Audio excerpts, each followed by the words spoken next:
Esta carta ha sido de mucha bendición y ha sido sin duda una carta de mucha confrontación.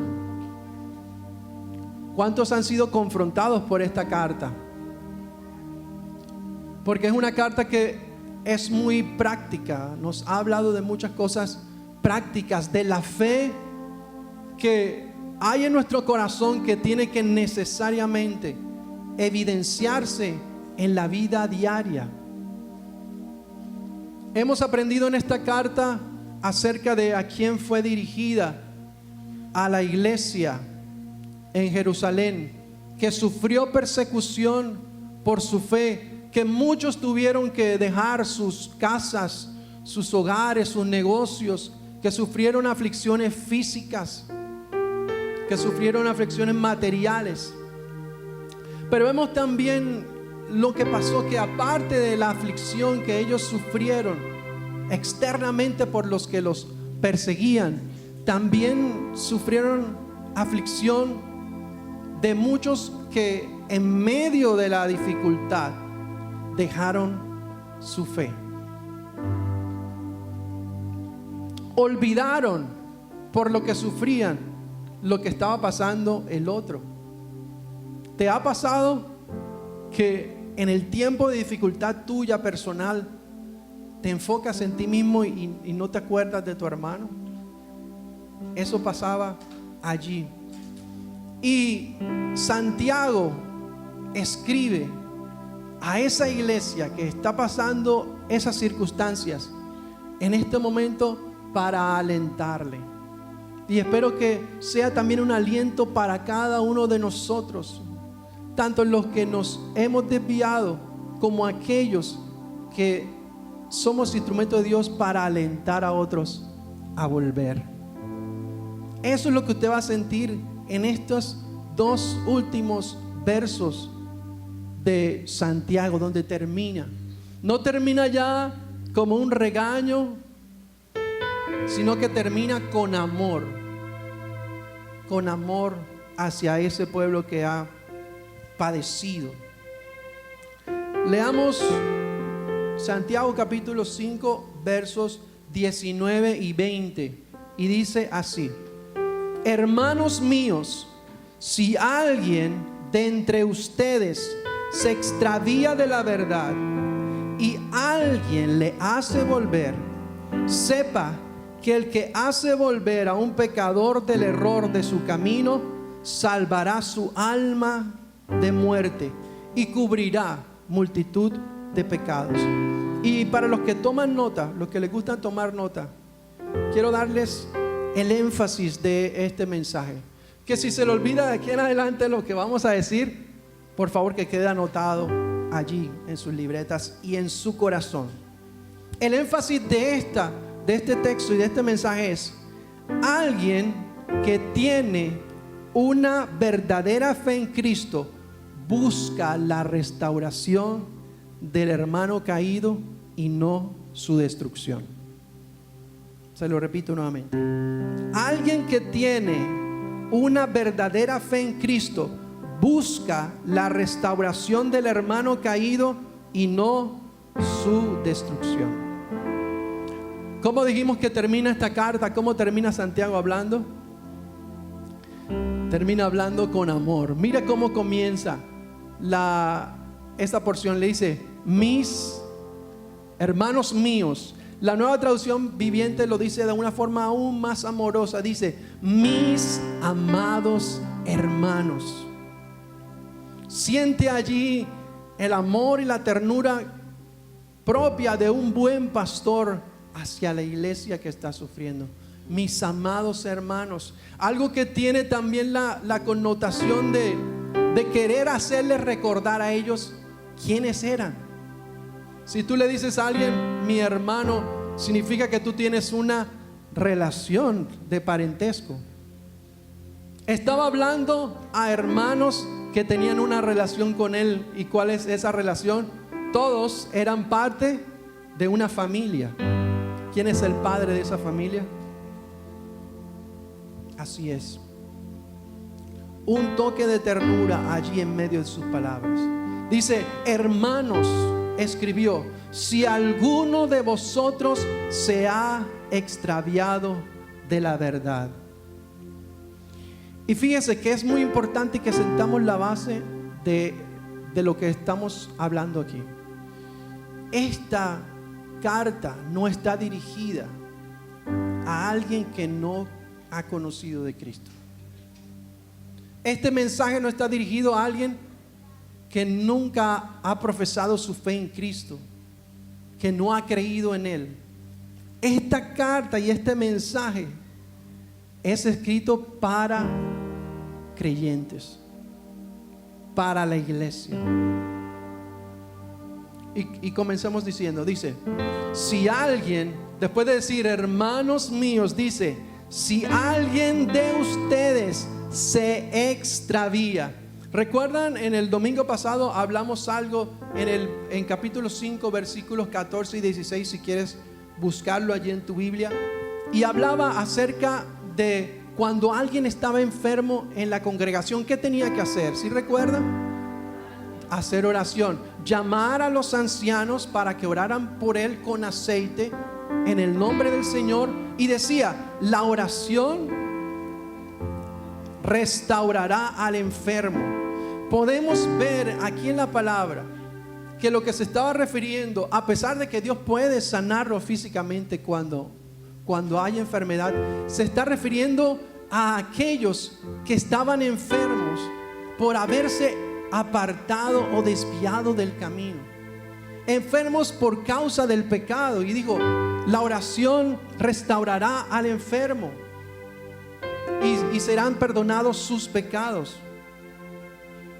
Algunos se habían extraviado allí en la iglesia. ¿Qué significa extraviarse? ¿De qué estamos hablando aquí? Y tiene la idea y viene de una palabra, me perdona mi griego, como dije esta mañana, yo lo machuco, todavía no lo domino. Pero extraviar viene de la palabra planete. Si me está viendo MacArthur, me perdona. Planete, que es la palabra de la cual nosotros tenemos familiaridad, planeta.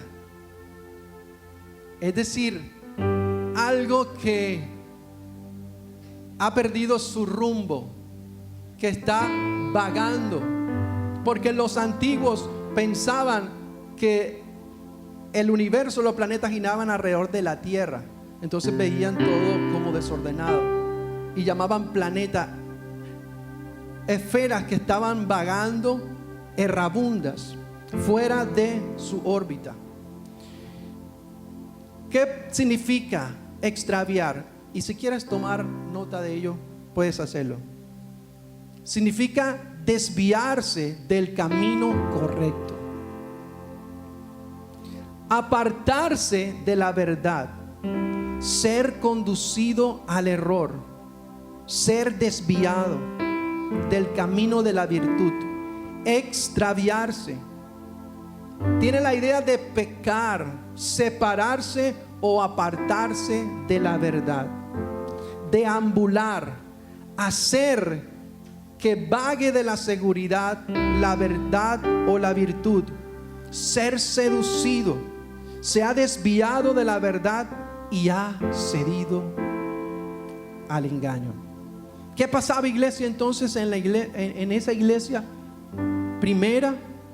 Que después de la persecución, muchos se habían extraviado. Muchos se habían apartado de la verdad.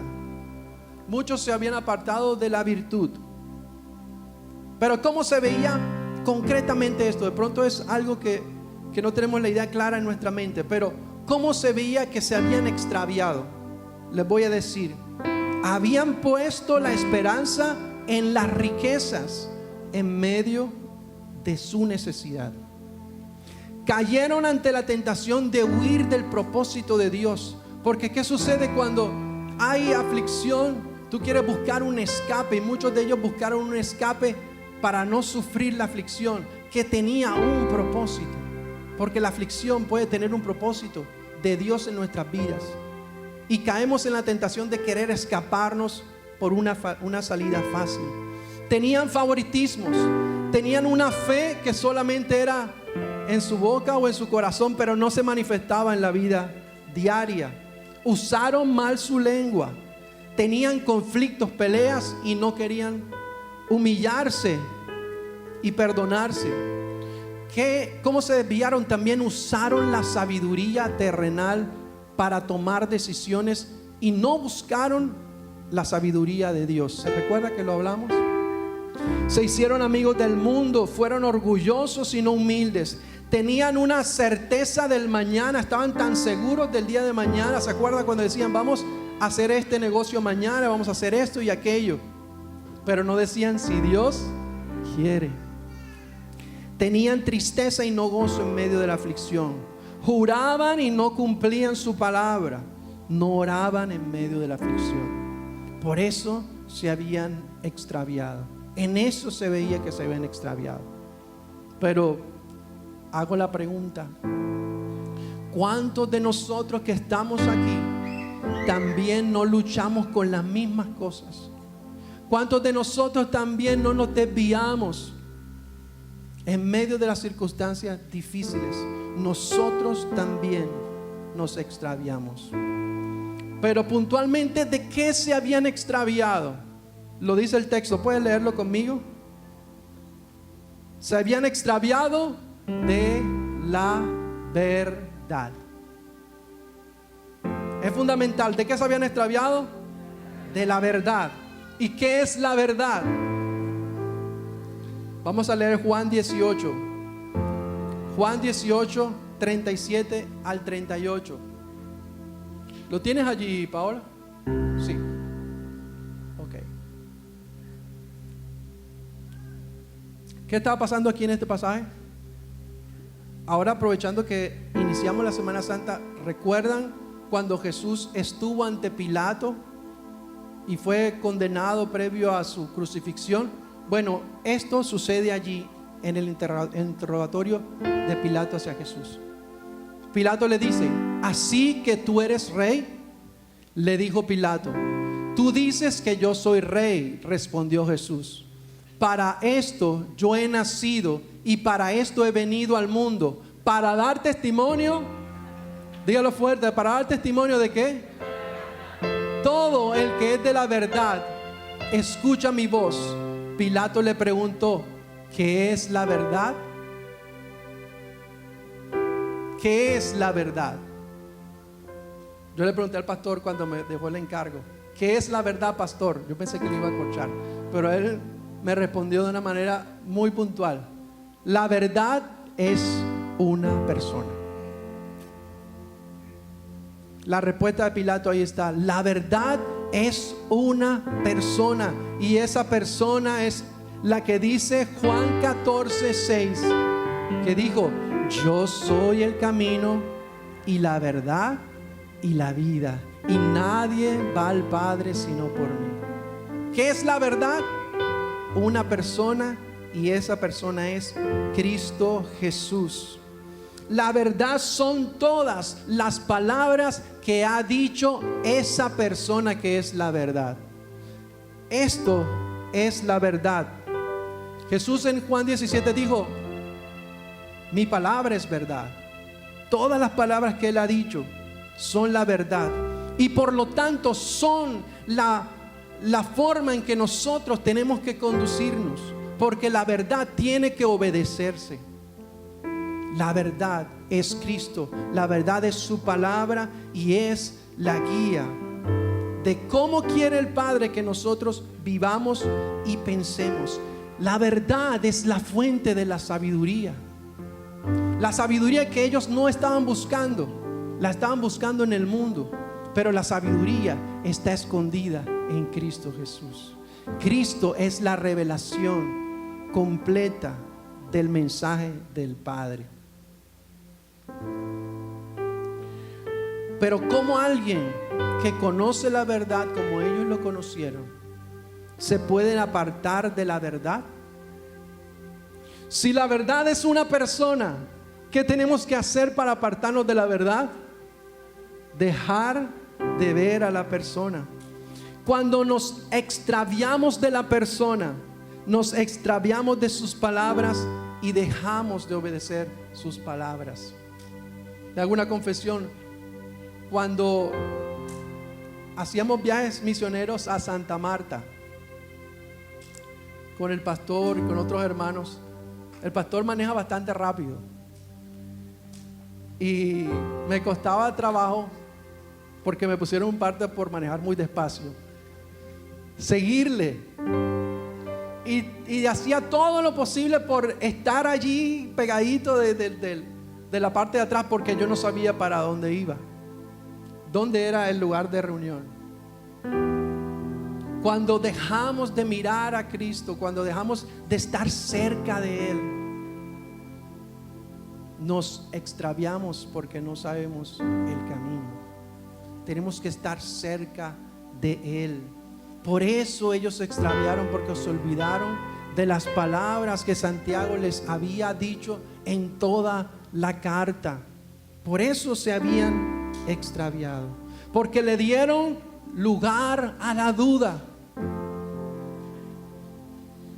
Cuando le damos lugar a la duda y no obedecemos a la verdad, nos extraviamos. Una definición es el pecado. ¿Sabe la definición de la palabra pecado? Es fallar el objetivo. Si tú buscas una definición de pecado, originalmente es fallar al blanco, como cuando tú tiras una flecha y no le das. Eso es lo que significa pecar. Porque el pecado hace que caigamos en tres cosas que nos hacen desviar: la autonomía, la autosuficiencia y el autoenfoque. ¿Qué es la autonomía? Es cuando decimos que tenemos derecho de hacer todo lo que nos parece. La autosuficiencia, ¿qué es? Es decir, tengo todo lo que necesito, no necesito a nada ni nadie más. Y el autoenfoque es decir, yo soy el centro de mi mundo. Está bien vivir para mí mismo y hacer solo lo que me dé felicidad. Eso hace el pecado, y eso hace que nos alejemos de la verdad y nos extraviemos. El pecado, como cuando me pierdo de seguir al pastor, hace que no llegue al objetivo. Eso hace el pecado. Nos hace incapaces de obedecer a Dios, nos hace incapaces de hacer lo correcto y nos aleja de la verdad. Pero ¿serán solamente los hermanos de Jerusalén de la primera iglesia? Tal vez nosotros también nos hemos extraviado. Tal vez yo me he extraviado. Leamos por favor Tito 3:3, por favor. Tito 3:3.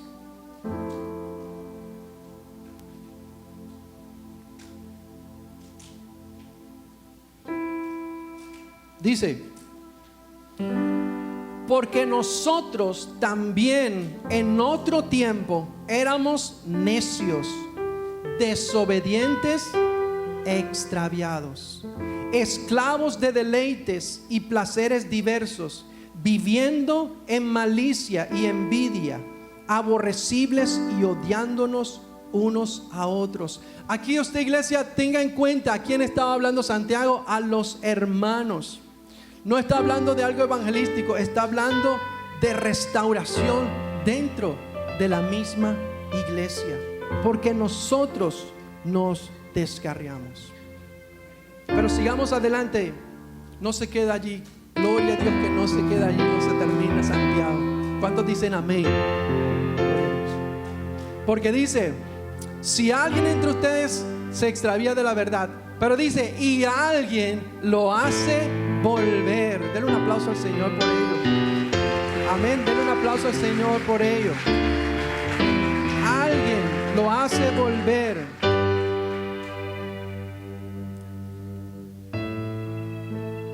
Santiago está hablando a algunos pocos hermanos maduros que estaban allí, haciéndoles un llamado como nos hace hoy a nosotros.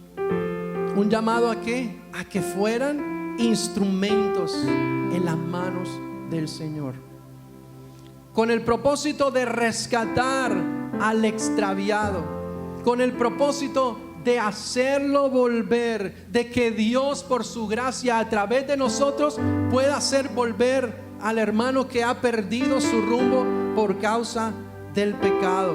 Santiago, si usted sigue leyendo allí, puede hacer la inferencia de que usted tiene poder para salvar a alguien. No, Santiago no nos está diciendo que nosotros tenemos poder para salvar a alguien. Está diciendo que nosotros, por la gracia de Dios, podemos ser instrumentos en las manos de Dios para que Él restaure y haga volver a alguien, porque la salvación es solamente del Señor. Nosotros somos como pinceles, algunos gordos y otros delgados. Hay unos pequeños, otros muy grandes. Un pincel por sí solo allí puesto, como cuando yo fui a la tienda de música. ¿Cómo que se llama la tienda de música? Miche, que había todas esas guitarras. Qué hermosa esa guitarra, pero yo no sé tocar ninguna. Se ven hermosas allí, pero sin alguien que las toque, son una hermosa decoración. El pincel por sí solo es inútil, a menos que alguien que se llama el pintor lo tome y lo pueda usar para hacer su obra. Nosotros por sí solos somos inútiles, pero cuando el pintor, cuando el Señor toma nuestra vida, nuestra disposición de ser como Cristo y buscar al perdido, de buscar al que se ha extraviado, somos útiles en sus manos. El pincel se vuelve útil. Somos instrumentos en la mano de Dios. Podemos ser instrumentos en la mano de Dios para hacer volver a alguien. Mira una advertencia que dice Gálatas 5, 14 y 15. Gálatas 5, 14 y 15 dice: pues toda la ley puede resumirse en un solo mandamiento. ¿Cuál es ese mandamiento? Usted lo sabe. Ama a tu prójimo como a ti mismo. Pero dice: pero si están siempre mordiéndose y devorándose unos a otros, tengan cuidado, corren peligro de destruirse unos a otros. El llamado que Dios nos está haciendo en este día es a ser restauradores y no a destruir al que ha caído. No a que hagamos, como dice una canción de funky, los que escuchan música urbana, no hacer leña del árbol caído. Para eso no estamos llamados. ¿Estamos llamados a qué? A restaurar.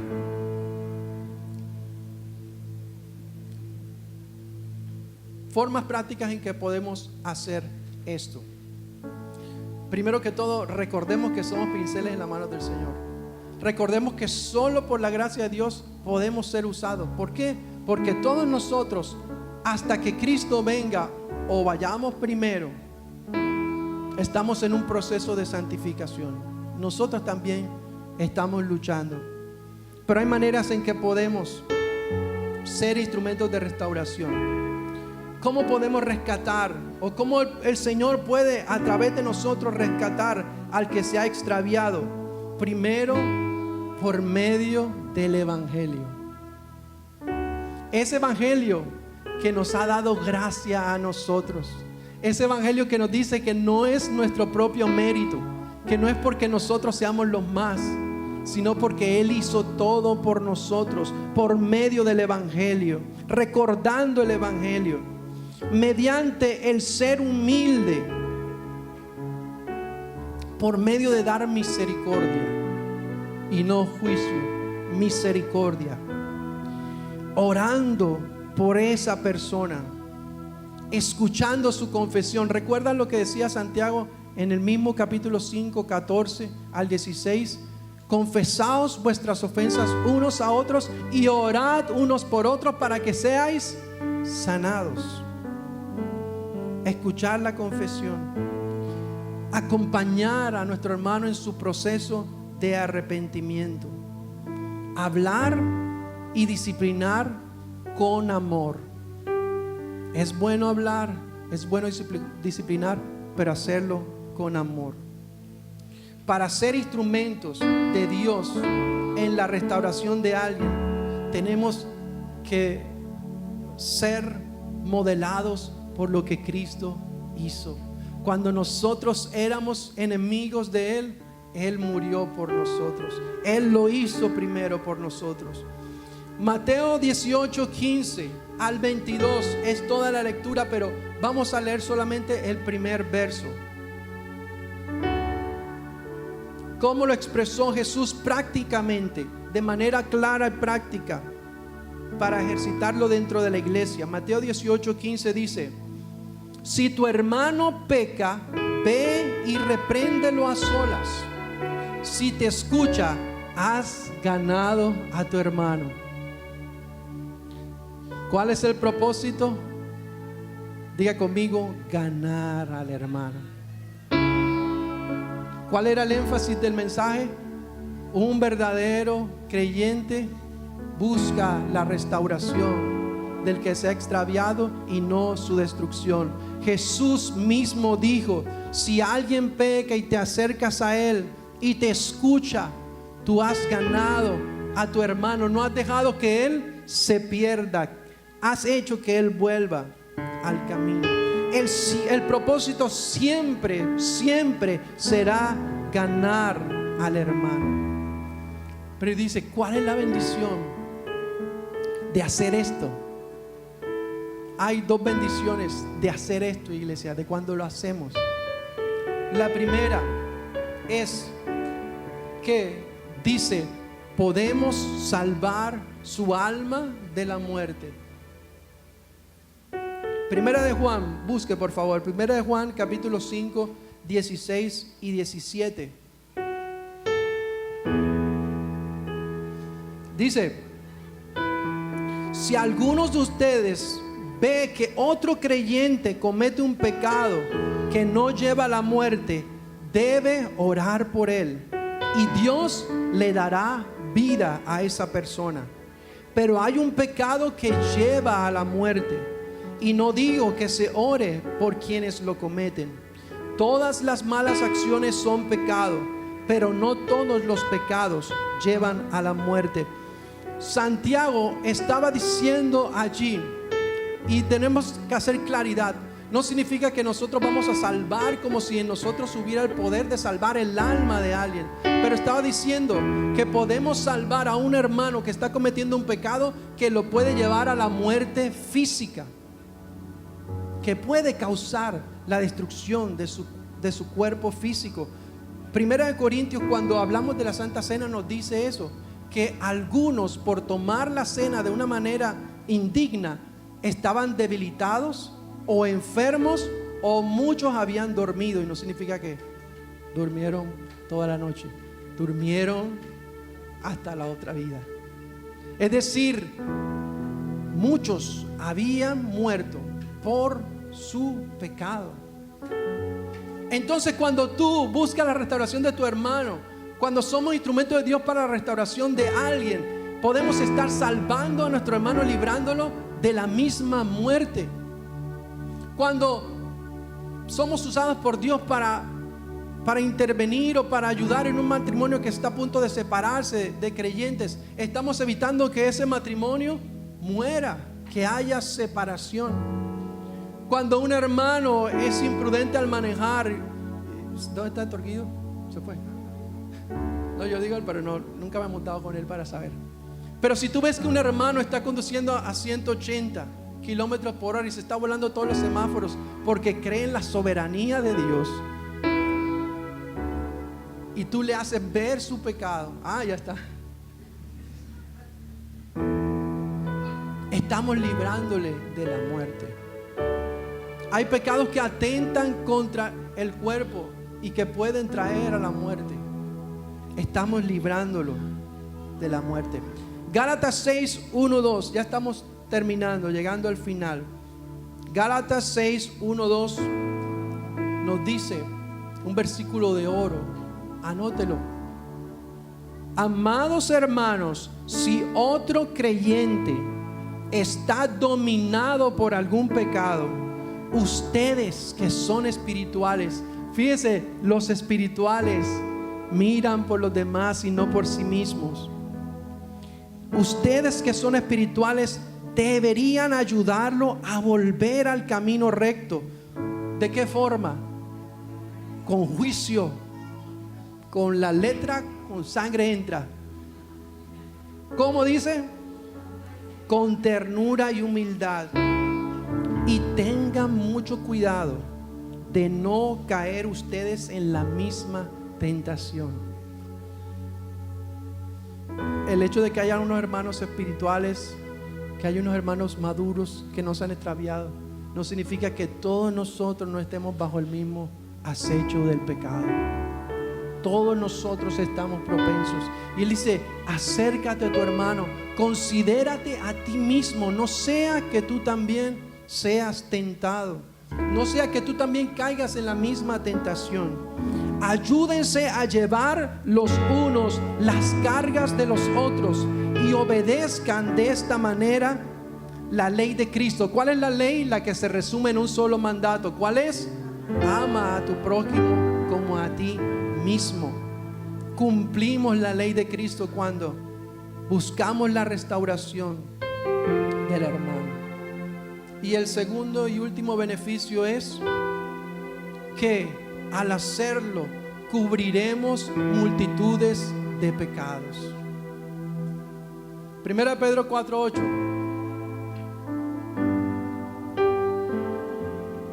dice: sobre todo sean fervientes en su amor los unos por los otros, pues el amor cubre multitud de pecados. Y dice otra versión: lo más importante de todo es que sigan demostrando profundo amor unos a otros, porque el amor cubre gran cantidad de pecados. No que nosotros podamos cubrir el pecado de alguien, sino que al ser instrumento de Dios para llevar a alguien al Señor, el Señor tiene todo el poder para cubrir los pecados, para que fuera como si nunca hubiera pasado. Cuando el Señor perdona nuestras faltas, nuestros pecados, es como si nunca, escúchalo, hubiera pasado.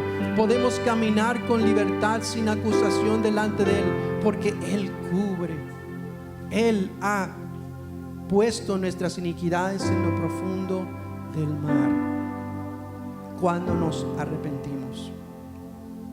¿Sabe?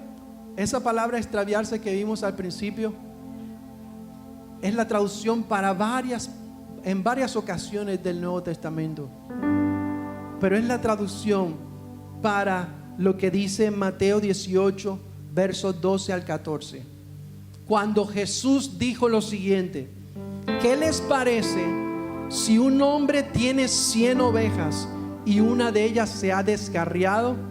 Pues descarriado es la palabra extraviarse.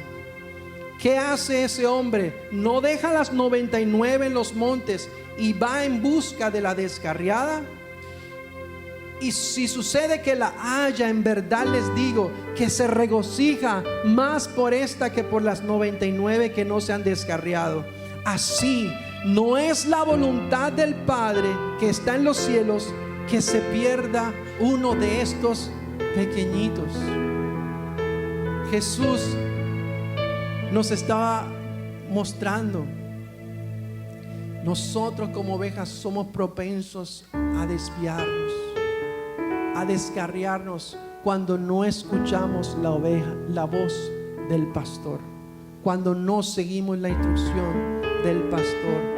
Pero Él muestra su amor, Él mostró su amor en buscarnos, Él mostró su amor en buscarnos cuando estábamos perdidos. Él lo hizo, no nosotros. Él nos fue a buscar y nos ha tomado y nos ha cargado y nos ha sanado el Señor a través del Evangelio. Iglesia, no estábamos solamente extraviados, estábamos muertos en nuestros delitos y pecados. Y cuando estábamos muertos, sin poder tener acceso al cielo ni poder acercarnos a Dios, Él nos dio vida juntamente con Cristo, perdonándonos todos nuestros pecados. Tenemos acceso, podemos volver. No hay nada que lo impida acercarnos nuevamente. Si nos hemos extraviado, poder volver al rumbo, poder volver a la verdad, poder seguir a Cristo nuevamente. Él nos está esperando como el padre al hijo pródigo. Él salió y corrió a encontrarlo cuando venía de lejos. Así el Padre anhela que nosotros estemos cerca de Él, que no nos desviemos, que estemos cerca de Él. Puedes colocarte sobre tus pies y darle gracias al Señor, porque cuando estábamos perdidos, cuando estábamos extraviados, Él corrió a nosotros y nos ha abrazado y nos ha dado un beso y ha hecho fiesta, como el hombre que consiguió la oveja perdida se regocijó. El padre de aquel hijo pródigo hizo fiesta por aquel que había vuelto a él.